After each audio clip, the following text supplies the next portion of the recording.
हरिओम आत्मीय भक्तजनों, सप्रेम जय श्री हरि। भगवान श्री हरि विष्णु के इस मंदिर में बुद्ध पूर्णिमा के अवसर पर आज हम आपको आइए भगवान बुद्ध के जीवन चरित्र पर प्रकाश डालते हैं। सभी को बुद्ध पूर्णिमा की हार्दिक शुभकामनाएं।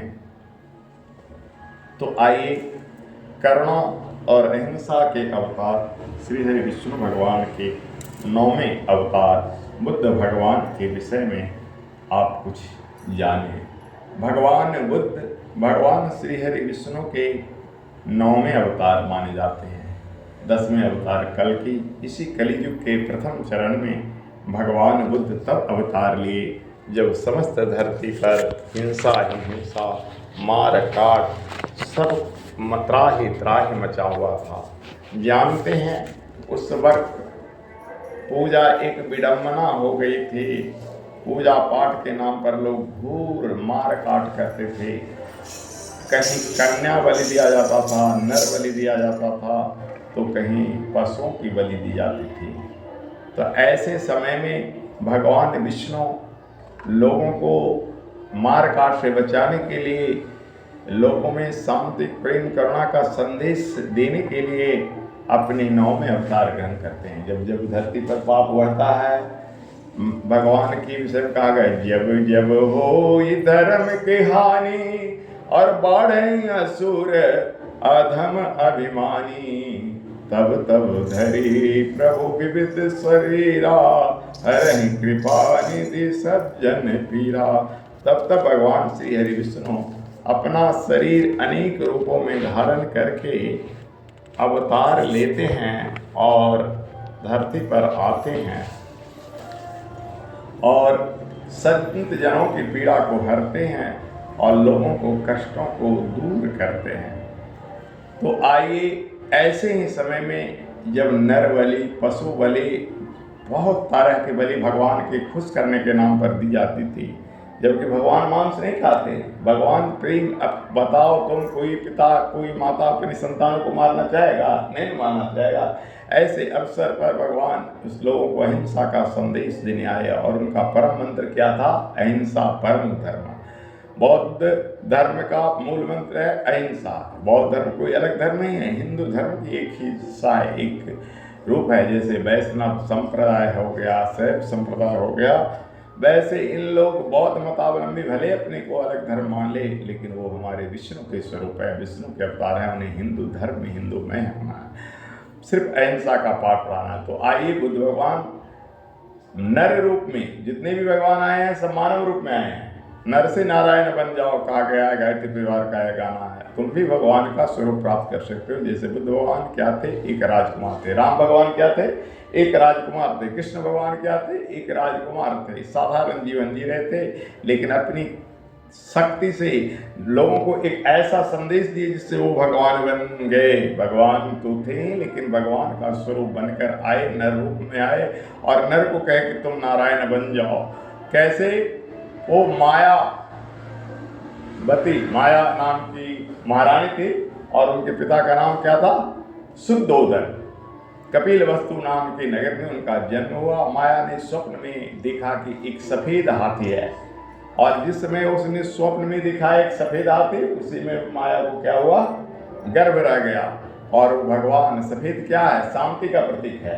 श्वेत चीज अगर स्वप्न में देखते हो तो समझो कि तुम्हें शांति का प्रतीक है। सफेद रंग शांति का प्रतीक है। उन्होंने सफेद हाथी देखा, पता नहीं जोशियों ने बोला कि कुछ न कुछ अच्छा होने वाला है।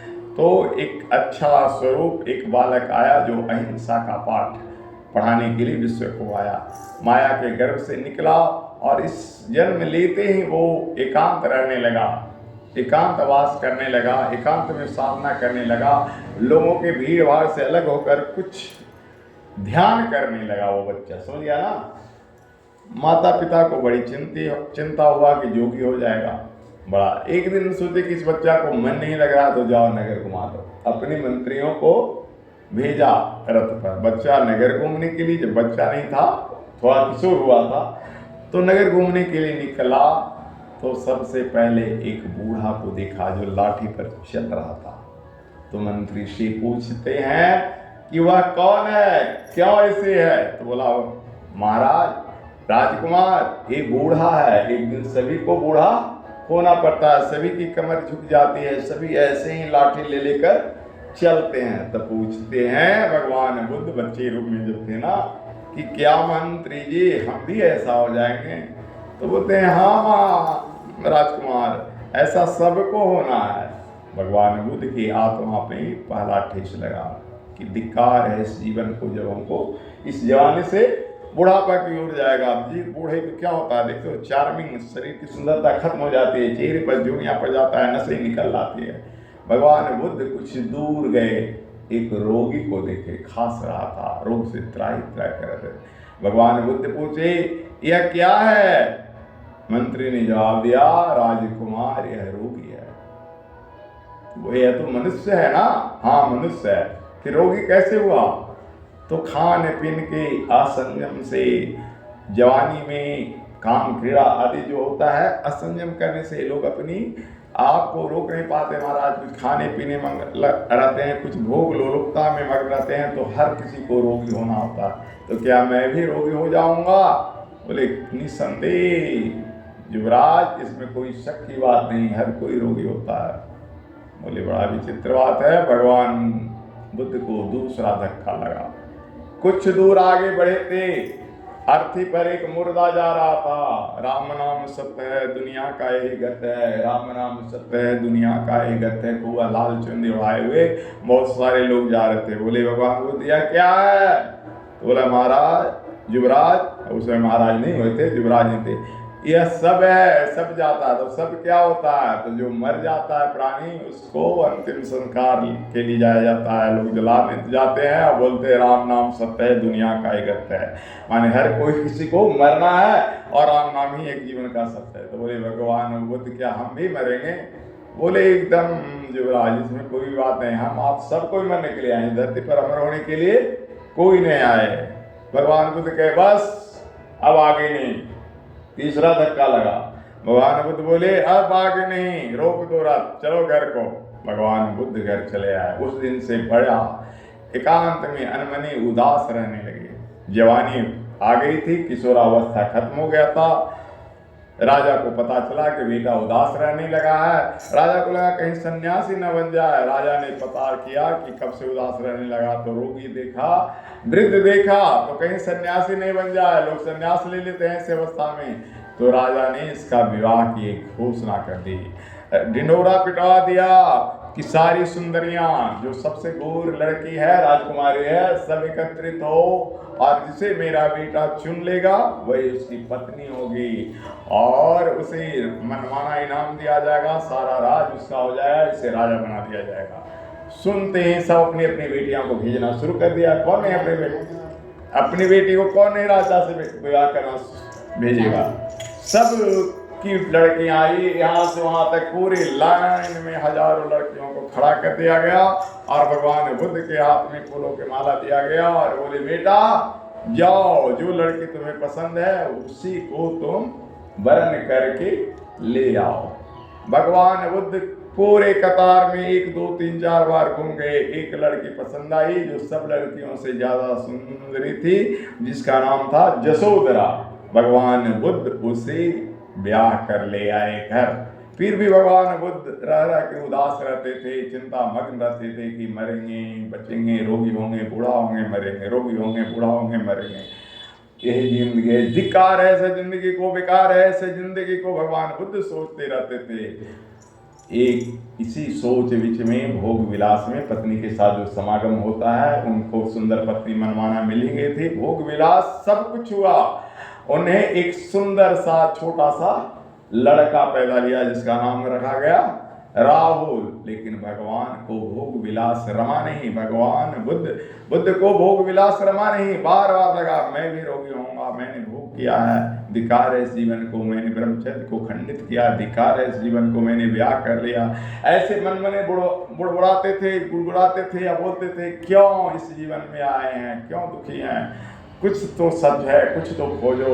एक दिन उनका मन झकझोर दिया और शांति की खोज में एक बार आधी रात को अपनी पत्नी की सुंदरता को निहारते हुए उसे सोते हुए छोड़कर अपने बच्चे को निहारते हुए कि बेटा मैं अब जा रहा हूँ, मन ही मन उसे जगाया नहीं और चल दिया। आधी रात को चुपके चल दिया और चलते चलते बहुत दूर पहुंच गए और अंत में बोध गया कि धरती पर आकर तपस्या करने लगे।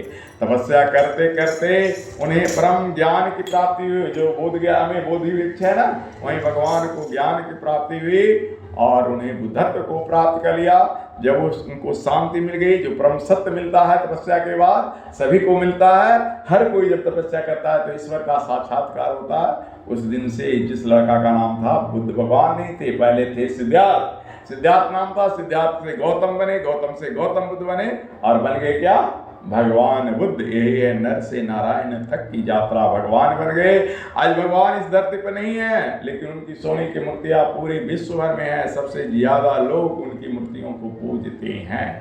तो ऐसे कब हुआ? उन्होंने क्या कहा? पहला संदेश उनका था अहिंसा, किसी को मारो काटो नहीं। दूसरा संदेश था चोरी मत करो। इसी ढंग से उन्होंने 10 शिक्षा दिया, जिसमें प्रमुख है कामिनी कंचन का त्याग। कामिनी माने स्त्री का त्याग कर दो, स्त्री के साथ सहवास न करो। क्यों? क्योंकि स्त्री से भोग करते करते यह शरीर की सुंदरता क्या हो जाती है? नष्ट हो जाती है। और कंचन माने सोने का त्याग कर दो। क्यों? क्योंकि सोने की चमक के आगे सारी दुनिया फीका पड़ जाता है और सोने की लालच में, सोने खाली सोने को नहीं कहा गया, रुपये पैसे को भी कहा गया। तो रुपये पैसे के चलते मनुष्य सबसे ज्यादा 2 चीज का दीवाना होता है, एक स्त्री का और दूसरा रुपये पैसे का, सोने का दीवाना होता है। तो भगवान ने कहा इसे त्याग दो, सत्य बोलो, अहिंसा करो। इसी ढंग से उनके 10 संदेशों में ये सारे संदेश हैं। पहला अहिंसा, किसी को मत मारो। दूसरा है करुणा, दया करो, सब पर दया करो, सत्य बोलो। कामिनी कंचन का त्याग, कामिनी यानी स्त्री का त्याग करो, कंचन यानी सोने का त्याग करो। इसी ढंग से और भी उपदेश हैं। इसी के साथ बुद्ध पूर्णिमा की हार्दिक शुभकामनाएं देते हुए हम आज की बात यहाँ समाप्त करते हैं और आशा करते हैं आप सनातन हैं। भगवान बुद्ध को सनातन धर्म, मैं बौद्ध धर्म की शिक्षा नहीं दे रहा हूँ, मैं खुद सनातनी हूँ, गायत्री परिवार का हूँ, लेकिन बुद्ध भगवान सनातन धर्म के हमारे विष्णु के 9वें अवतार होने के कारण आज बुद्ध पूर्णिमा पर मैं उनकी कथा कहा और आशा करते हैं कि सत्य और अहिंसा के मार्ग पर सब चलें। बोलिए भगवान विष्णु के 9वें अवतार बुद्ध स्वरूप की जय। बोलिए जय।